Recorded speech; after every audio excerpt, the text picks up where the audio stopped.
Thank you very much, Philip. I'm now delighted to introduce our discussant for today's panel, Martha Hildreth, who is Associate Professor of History here at University of Nevada, Reno. Martha is the author of numerous books, articles, book chapters, notably her monograph, Physicians, Bureaucrats, and Public Health in France, 1888 to 1902. She's also the co-editor of a volume, Disease and Medical Care in the Mountain West, Essays on Region, History, and Practice. And finally, she's working on a new manuscript, The Brotherhood, the French Medical Syndicates, and the Creation of Private Practice in France, 1888 to 1930. Thank you so much, Martha.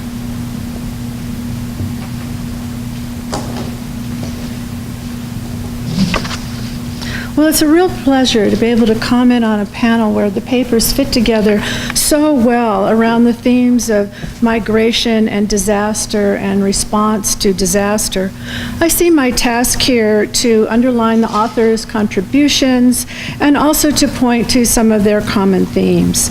I'll do so more or less chronologically in time, and I want to start with making comments about the bubonic plague.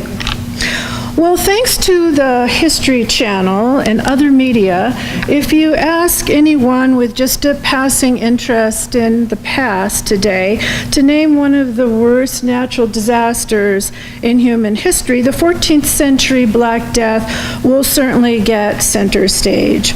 But, and by the way, sometimes I think the History Channel couldn't exist without the Black Plague and Nazis. Anyway, but aside from this lurid fascination, it clearly was one of the worst disasters, at least one of the worst of the so-called natural disasters of human history. So it's a subject of justified importance for academic scholars as well as the History Channel.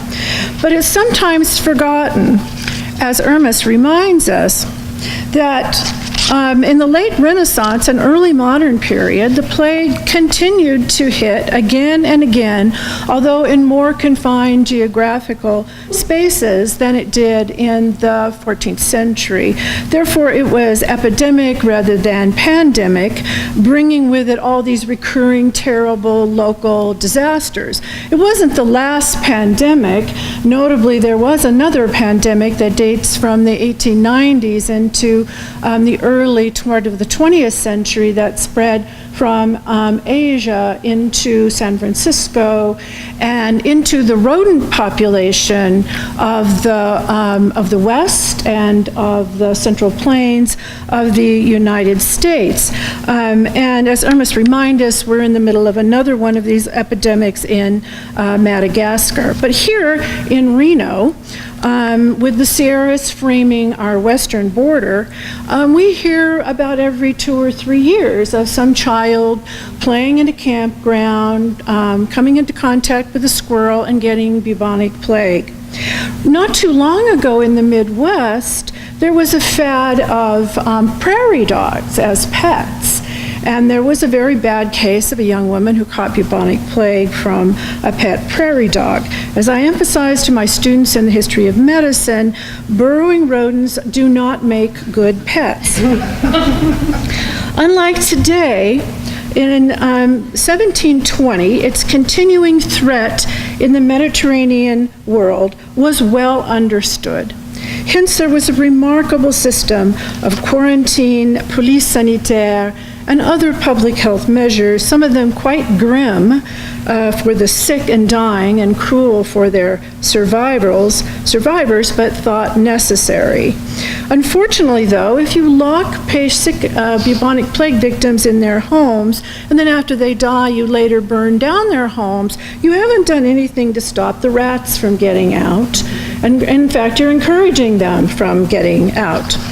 In Marseilles in 1720, as is so very eloquently described in this paper, the system of vigilance and quarantine first broke down when officials went into denial and therefore created what could have possibly been just a very small epidemic, maybe confined to the Vieux Port, to spread throughout the city and from the city out into the countryside of Provence.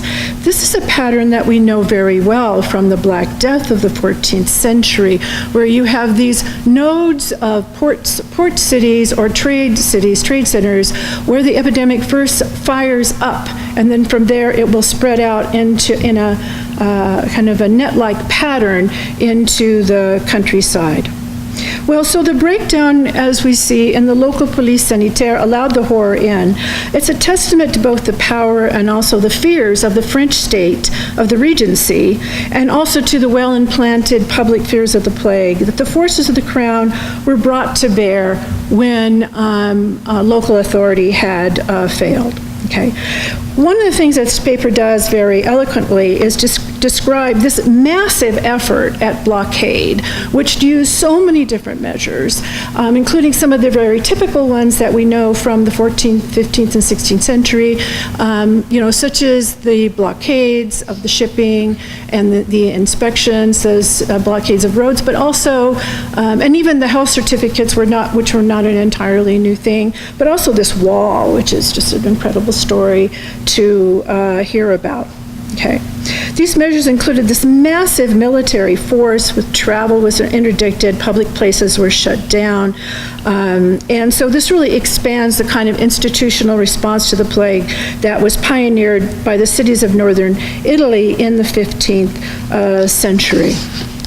Migration is part of the story of the plague, certainly. I want to suggest also that there's another kind of migration besides the migration of people or the limiting of the migration, the movement of people, and that's the migration of the bacteria, of Yersinia pestis, and its flea host, and the flea's rodent host, as we now understand quite well, gets established in an area, proliferates in the right conditions, and then transmits to humans. Since Yerson's work of around 1900, this is all very well understood. But as Hermes shows us, in the 1720-1723 Marseilles plague, long before any of these agents and vectors were known, empirically, authorities had come to understand that bubonic plague came upon the trade routes with their ships, with its putrefying and putrefied corpses, its infected passengers and crew who were also putrefying quite visibly as they were still alive with their pus-filled, weeping sores, the buboes that give the name to bubonic plague, and thanks also to the trade goods themselves. It was known that it could also come overland. By the 17th century, it was realized, what has been since experimentally verified, that the infected rodent flea can travel a long time in a dormant stage in bales of hay or wool or bolts of cloth. So did the system work, this massive system, this massive effort to confine this terrible epidemic to Provence? Well, given the topography of Provence, it simply doesn't seem to me possible that all peoples, traders, and their wares, let alone the rodents and their deadly bacteria, could have been entirely stopped and prevented from moving out. If you think about what the Durance and the Verdun river valleys look like, it would have been pretty hard to stop everybody from getting out. Also, we know from other accounts of the plague that certificates of health weren't always a good technique because people bribed the officials. Also, they would, make sure that they were covering up their buboes with their clothes so they wouldn't visually look like plague victims. Of course, they smelled, so you had to, what they did, they really did smell badly, and so you had to wear some kind of a perfumed ball or something, or a lot of cologne, and so, but you could hide that from the people, okay? The most important effort, the thing that certainly worked, was of course ship blockades, ship quarantines. It's very clear that shipping was the main way, with the passengers and also the goods, was the main way that the plague could move from one place to another. So this international blockade that's described here of French ships was probably very, very effective. Okay. Now, most historians do agree that the kinds of massive efforts to stop overland communication probably did have some effect. This is from McNeill's work, Plagues and Peoples. This has been pretty much accepted. But McNeill also describes how climate dependent the fleas were, and also the rodents. And so one can imagine that as the disease was moving, from the most southern areas of Provence into the hinterland of Provence, maybe they got to a point where the climate just wasn't very friendly to the fleas, that it was too dry. It likes a temperate climate. It might have just been too dry and too hot. And so the fleas, would stop reproducing and stop their patterns by which they spread. It's an interesting question. It's probably impossible to know. A central part of the contribution of this article is to describe the massive amount of inquiries, of commentaries, of medical documents, of legal opinions that were generated internationally by this 1720 outbreak, along with these controversies over etiology.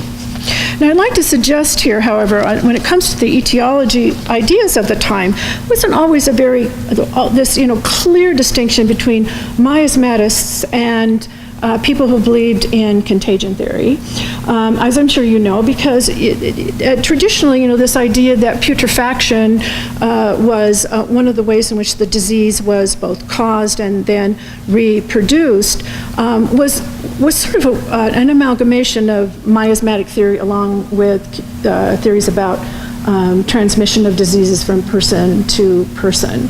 I think one of the, as the author here gets more deeply into this massive and fascinating corpus of primary sources, she will no doubt shed light and help us understand this whole problem more thoroughly. Now, emerging scholarship on disasters stressed the idea that natural disasters should be put in quotations where the term natural is taken to mean outside of human activity. In fact, this term, the recent scholarship suggests, is misleading. I want to thank Chris Church for turning me on to this scholarship and giving me some articles that illustrate that. Much of what this literature suggests is much of what is called a natural disaster is not truly the result of a random event of nature. Many disasters are in part the outcome of human interactions with the rest of nature. In fact, the case of bubonic plague, in the case of bubonic plague, one of the landmark theories is that of William McNeill, who posited that the disturbance of the steppe lands in Asia, caused by the Mongols, disturbed the burrowing rodents in those areas, sent them above ground, migrating south into China, and then west, and eventually along the trade routes in the gut of the flea, and along with their fleas, and in the gut of the flea, Yersinia pestis. Now, the phylloxera in Burgundy, there's also a possible parallel to the interaction between the phenomenon of plants and non-human animals and human activities. As Whalen notes, this terrible louse-caused plague arrived in the vineyards along with soon after some awful fungal diseases, all of which developed at or just after the mid-19th century. Harry Paul has suggested that the intensification of agriculture in France that was characteristic of the era unleashed the conditions for these diseases of the vine.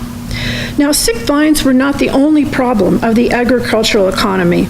Just a few years prior to phylloxera's worst impact in France, France was hit with two other major epidemics that struck at its agricultural economy: anthrax in cattle and sheep, and pébrine in the silkworm. Just as when humans live close together in large numbers, as they began to do so in the cities of Renaissance Italy and then generally in early modern Europe, so too when plants and fields and herds are concentrated, conditions are ripe for infection and transmission. Those intensely cultivated fields are like the crowded cities of the era. And like the cities, the fields are also linked in international system, as Whalen has shown. Thus, the phylloxera became a pandemic.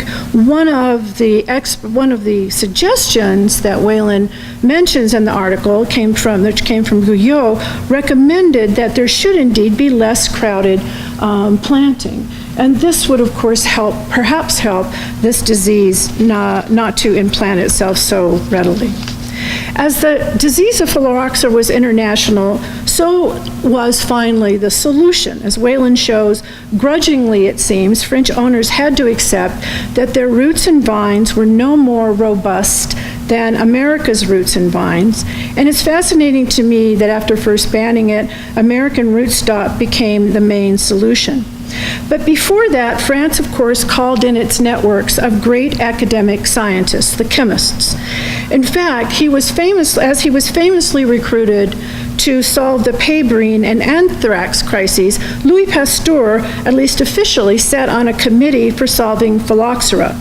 However, other prominent chemists took the lead, most notably Jean-Baptiste Dumas, decreeing the chemical solutions that, as Whalen describes, did not turn out well in all cases. I love this, the irony here, or I see an irony here, that this most advanced experimental French science failed, and a kind of hands-in-the-dirt solution from America prevailed. On migration, Whalen's article shows us this major dislocation that was caused for growers, large and small, dislocation of individuals, which must of course meant their families and their communities too.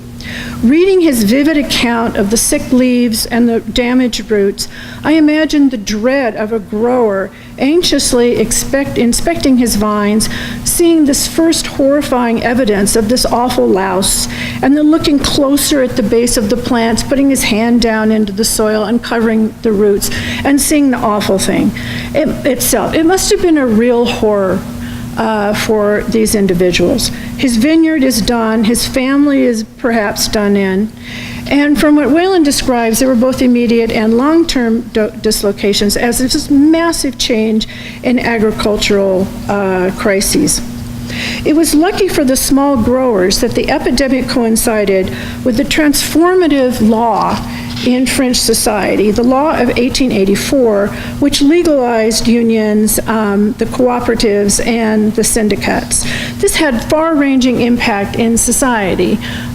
We see it very clearly here, but there are many, many examples of how these syndicates and cooperatives really revolutionized small businesses and as well as agriculture in France. But I wonder about the day laborers. They must have suffered and scattered. Can we know more about them? I'd like to know, is it at this moment that seasonal immigrant labor becomes an important part of the of the vineyards? Is it this moment that Portuguese grape pickers are brought in and Spanish grape pickers are brought in? Well, we know very well from the Katrina disaster that when such disasters come, the poor suffer the most and are given the fewest resources to reconstitute their lives. And so it is the case that Chris Church describes in his account of Martinique and Pélé's eruptions. Pélé's eruptions really do fit the stereotype of a natural disaster, for as I know, researchers have not associated volcanoes with human activity. However, the response of the government that Chris Church describes shares commonalities with the government response in the other two epidemics. The focus is in all cases is on economics and on control, on stopping the inherent disorder and recovering normality. In all cases, charity, human aid is not the main concern. In Martinique, there was short-term aid for the refugees, but for women and children, as Church describes, and the weak, the so-called deserving poor, as they were noted at the time. But even this aid was short-term. When families were evacuated and forced to relocate, as authorities decreed, it was up to themselves then to reestablish themselves. The aid was over. I think again of Katrina, where families were channeled to Houston, and then they were pretty much left on their own to reconstitute their lives with very few resources. Also, parenthetically, when I was reading this article, I was reminded, which talks about disaster tourism, that Katrina has also seen disaster tourism, in which I have to confess I took part. But my only excuse is I was accompanying a medical anthropologist who was doing a study at the time. But getting back to Martinique, I would like to know more about this national commission that was formed in the 1929 disaster, and the changing politics of the time, how it structured this national commission, what auspices under which it was formed, who got put in it, and can we make any comparisons to FEMA in the Katrina disasters? Okay.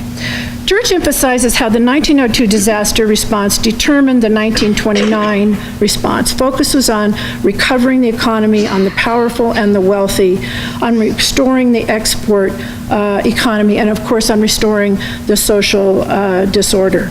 Inherent here is the idea, as he describes, that the poor, and here of course the poor were the Afro-Caribbean population, to give them aid was to bring about laziness and long-term disorder.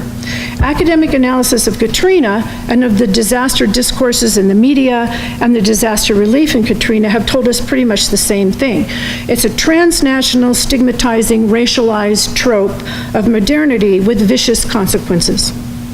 Getting back to French customs of charity in the 19th century, I have a question for both Whalen and Church about, and that is about the Bureau de Bienfaisance.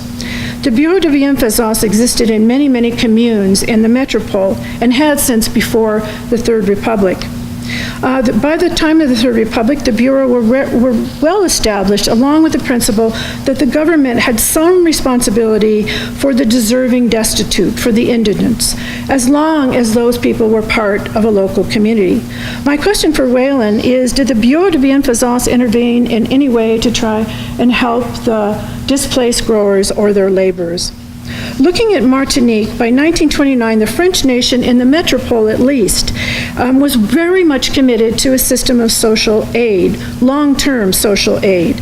Social aid had become nationalized by 1929, where at one time it had been invested in the commune. Now it was dispensed in the form of a number of national programs that date from the 1880s. There were even more after 1918, focusing on relieving people whose families were very damaged by loss of life in the First World War, of loss of the breadwinner in the First World War. It seems like the state charity programs and the metropole simply did not apply to Martinique. It seems like the structures of social networks and social responsibilities that prevailed before the war continued after the war. This underscores Church's larger points regarding labor and racial ideologies of the colonies that figured in the response to Pelé.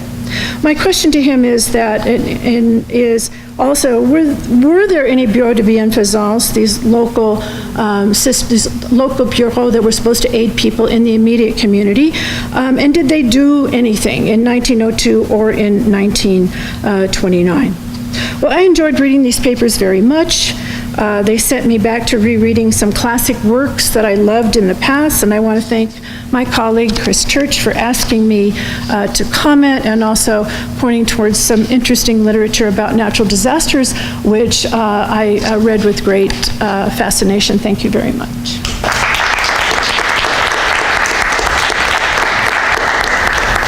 Well, we have just about 15 minutes for comments and questions. Would you all like to take a minute to respond to Martha's comments, or would you like to kind of integrate your response to Martha's comments by Q&A? Up to you. I would be okay opening it up. Okay, so let's address Martha's wonderful feedback as part of the Q&A, then we'll open up.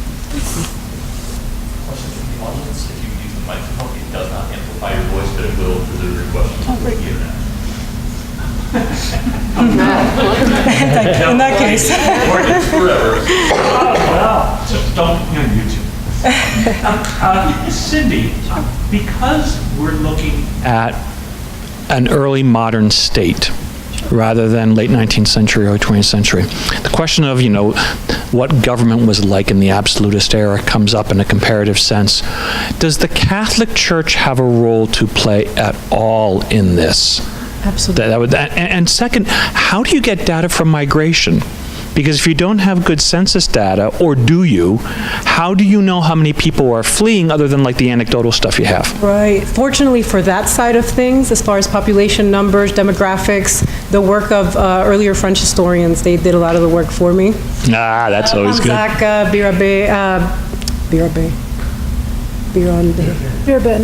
Biraben. Yeah, thank you. I was like, that's something that doesn't sound right. Carrier, for that matter, as far as those kind of technicalities go. But as far as, does that answer your second question? Yeah, and then I just also wanted to send a quick one to Philip before I pass this please, one. yeah. In your earlier work also, you talk about the role of the American vines. Why couldn't they use European vines? And why is it a Burgundy type issue? Because I would think, first of all, it would become a more French or East Central European wide issue. And why go all the way to America for the assistance? So, thank you. To answer your first question, absolutely, the Catholic Church had a big role in it. One of the most famous figures, I suppose, of initially local, becomes, almost, he becomes a legend locally and then remains in the historical record in many ways.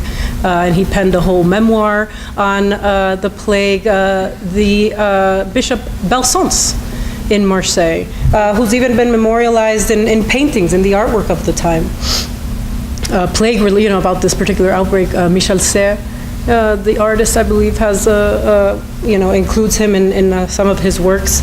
And so the Catholic Church's role, that's where they step in when the emerging nation state in France at this time, the centralized state, is very much kind of flexing its muscles during the 1720 plague. They're stepping in, they're establishing increased communication with Provence in this case.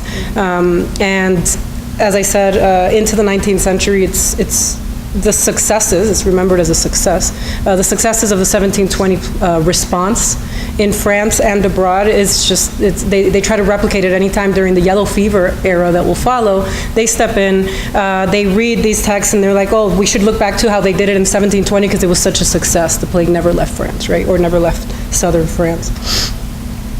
So that's the legacy there as far as the state. But the Catholic Church then comes in and tries to kind of says, well, hold on a minute, the success was at the hands of God, because Belsunce arrived in Marseille just in the nick of time to save the populace with his, his required, mandatory, I should say, religious marches and processions and all of these kind of things, fasting. Right, he is known to have been himself in the crowds of people, helping them, helping the sick, and having managed to survive it somehow. So I would describe the Catholic Church's role in this time, large as it was, as kind of like self-imposed, like they're kind of get in there, like, well, let's not forget that the Catholics had a big role in saving the world, I guess, in some degree, keeping the plague from leaving France. So, yeah. In short, right? Does that answer your question? Terrific. With regards to the origins of phylloxera, I mean, it's a good question. I've never seen references in the works that I consult where they might be asking, well, why don't we go to Iran to get some vines, right? But what this does underscore is already the fact that the United States is an agricultural industrial powerhouse, because they're already importing the vines from America. Now, what happened is they got the aphids probably with the American vines. See, the aphids and the American vines evolved together in this climate, We moved from the ecology of the various parts of the United States and South America, brought to Europe, things depart. So the solution, again, is to go back and get those American vines. But, I mean, they had been importing them all along. But I mean, there's more to it. And I also appreciate your comment about looking at local agencies of support. I can imagine that'd be worth pursuing.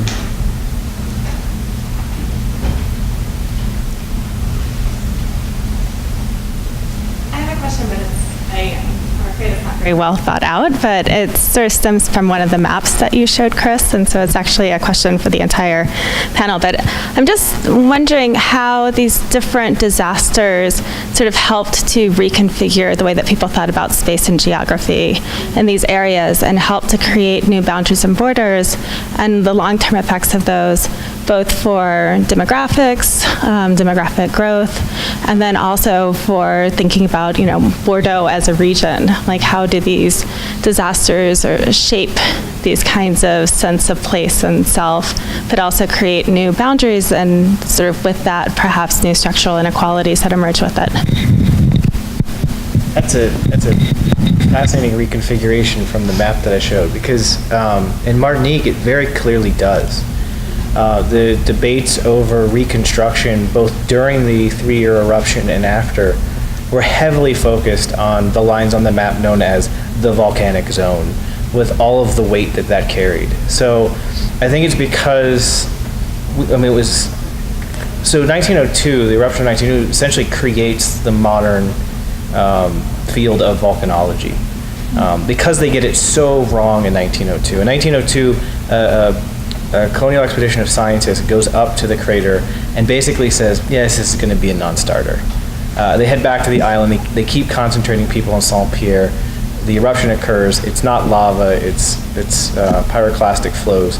Comes down and just obliterates everybody. But it leaves marks in the landscape. And then in the volcanologists for years after that, they create initially in a small observatory outpost, clearly sketch out where this occurred, where these pyroclastic flows. So as soon as the volcano starts to become active again, or kind of wake up, that immediately becomes, this is the volcanic zone, and we will not rebuild inside of it. There is a talk of moving the town of Le Prêcheur and trying to get it farther away from the immediate danger, and possibly even out of the volcanic zone. And that hits local pushback, because people want to return back to their homes. They want to go back to their livelihoods.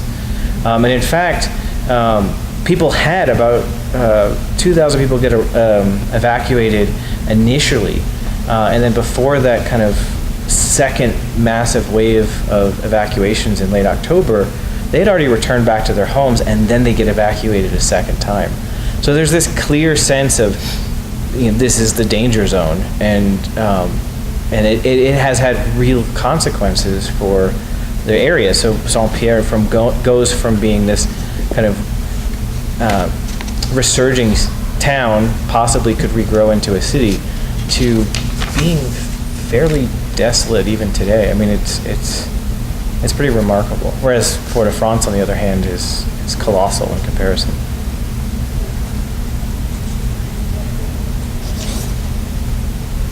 Is that post for the whole panel? Yeah. Okay, great.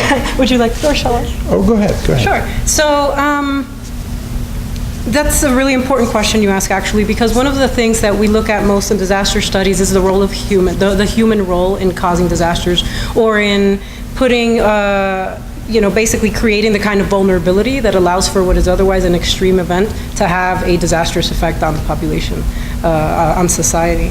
And so space and geography, even more fundamentally than that, is probably the thing we look at most, because space is going to determine to a large extent who gets help, how quickly, in a lot of ways, who lives in vulnerable zones, what zones are vulnerable, as Chris was just pointing out, for that matter, using that as an example.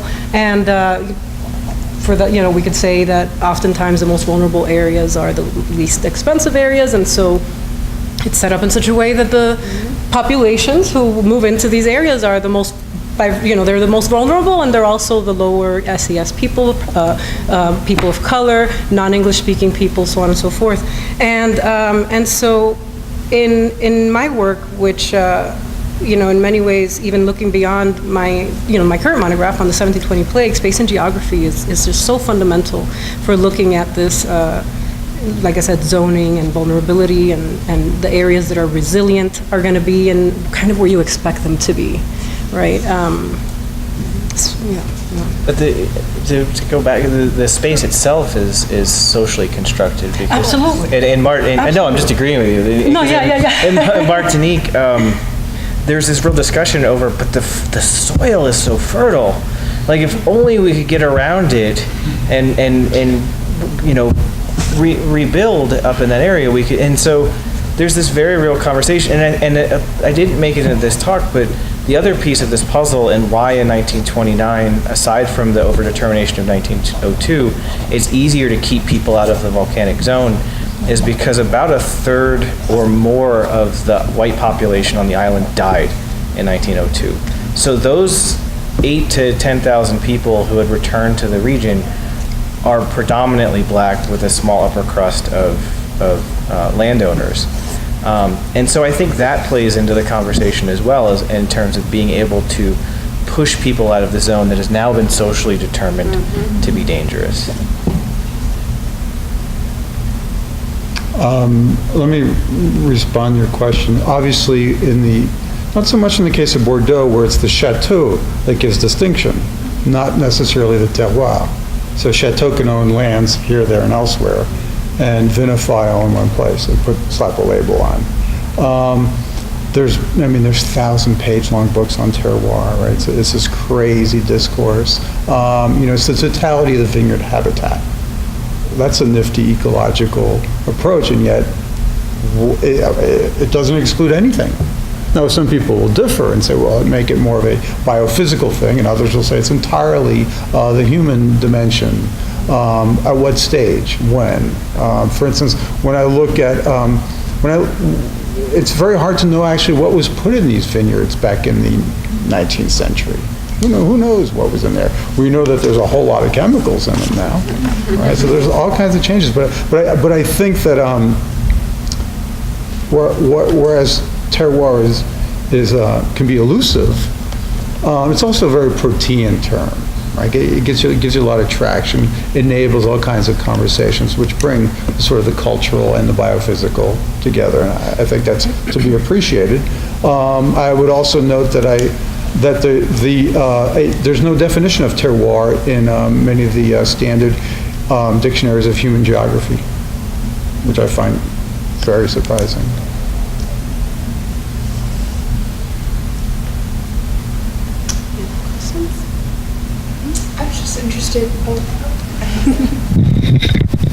I was interested, you mentioned in your talk that you were not going to discuss the migration to California, so I was wondering if you could elaborate on that.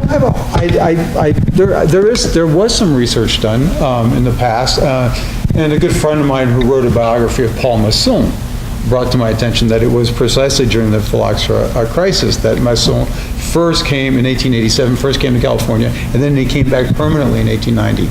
So he's a consequence of the dislocations, and rather than, I'd have to go back and find out what his family fortunes were like exactly, but they perceived the opportunities as lying here. And so they come to the hills of Santa Cruz, end up with Paul Masson Corporation, and there's also many, there's other vintners, right? Phylloxera is an international phenomenon. So at the same time, in the 1770s and 1780s, you get the arrival of Italians, Germans, and French persons in the hills of Santa Cruz. So more can be done there, but it's linked to the theme of the conference that way. Thanks for asking. And this is maybe not relevant to the theme of the conference, but in the opposite trend, with the natural disaster of the massive fires in California and Napa Valley, how do you think that might relate to what you're talking about? I don't know. I asked myself the same question when I saw it. But there's more actually. What we don't know is that phylloxera is all over the place. Right? It's just controlled differently. But I mean, there's tens of thousands of acres in California are, in fact, phylloxeric, if that's the appropriate term, as is the case elsewhere. So when we talk about these flora and fauna, just as pestis, sometimes they're more or less virulent depending on ecological conditions and circumstances. So that's interesting. I don't know what fires like that do in the long run. Presumably just destroy those vines. However, not always, because we know that very old vines can survive in the wild. And in fact, nowadays, there's people who seek to find these, because if a vine has a shoot that sort of touches the ground, it'll start a new plant, right? So circumstances can allow it to sort of live for a long time, which is exactly how they used to propagate them before cloning. So there's people out there who find these wild vines in areas that we believe and understand were no longer cultivated as a result of phylloxera, and will assert the claim, and I don't know what exactly, that this is a pre-phylloxera vine. Now imagine if the wine tasted different. Right, what could that mean for the terroiriste and others, right? It's fascinating, but yeah, we'll see what happens in California. Although there's no shortage of acreage in California. I mean, I've lived in California and I've seen the groves come and go. Boy, and they just plant them in 2 years' time and poof, Well, thank you so much to our panelists, to Martha, to the audience. It was a delightful panel, and thank you very much. Thank you.